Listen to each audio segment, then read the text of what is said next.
है कि मान लो आपने कोई बात बता भी दी,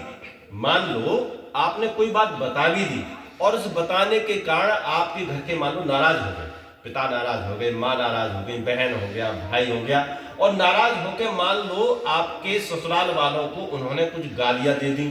या कुछ अपशब्द बोल दी, कुछ भी कह दिया, XYZ कुछ भी, तो आपका काम ये है कि आप वही हालातों को सुधारो, उन्हें समझाओ और उन्हें कहो कि ये जो बदतमीजी है ये भी मत करो। और फिर भी उसके बावजूद भी कुछ भी हो जाए, वहां की बातों को कभी अपनी ससुराल में आकर मत बताओ, बताना ही नहीं। वो जो वहां रह गया सुख कह दिया, उन्होंने कहा सुख कहा, उनकी बातों में ध्यान ही नहीं देना, कभी मत बताना, क्योंकि अगर बता दिया तो क्या होगा उसका नुकसान कि आपके ससुराल वालों के मन में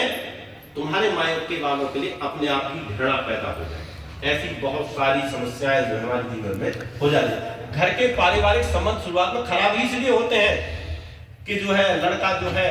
वो कभी लड़की की माँ में कमी निकालता है, कभी लड़की के पिता में कमी निकालता है, कभी लड़की के भाई में, और बहू जो है जो पत्नी है वो उसके घर वालों में, और धीरे धीरे फिर मैं तू तुम्हें में होने लगती है, बात फैलने लगती है, ऐसी समस्या हो जाती है। और हमारे यहाँ तो कहावत है कि शादी की पहली साल पति कहता है पत्नी सुनती है, शादी की दूसरी साल पत्नी कहती है पति सुनता है, और उसके अगली साल जो है दोनों कहते हैं पड़ोसी सुनते हैं। इसलिए वैवाहिक जीवन जो होता है वो बहुत अच्छा होता है, सन्यासी जीवन से कहीं ज्यादा बेहतर होता है, लेकिन अगर हम थोड़ी समझ हम मान के, इसलिए पहली प्रतिज्ञा दिलाई गई थी कि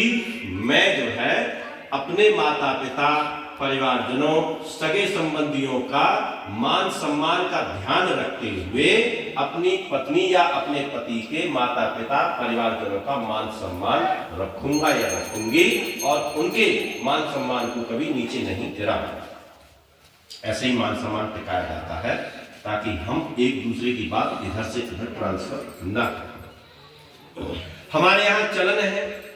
कि औरतें अक्सर शादी होके आती हैं और बड़ा लंबा लंबा घूंघट रखती, उसे कहते हैं मान सम्मान करना। इसका मान सम्मान से कोई लेना देना है ही नहीं। मान सम्मान होता है कि घर के अंदर जो बड़े हैं उनका आदर सत्कार करें, उनसे कभी बदतमीज ना बोलें, भले ही वो बदतमीज बोल दें, लेकिन आपको उनको जवाब नहीं देना। जवाब देना है तो एक बात ध्यान रखें सदैव, बात पर कभी भी कोई विवाद हो जाता है तो एक व्यक्ति गुस्से में है तो दूसरे को खुद ही शांत हो जाना, बोलना नहीं कुछ नहीं।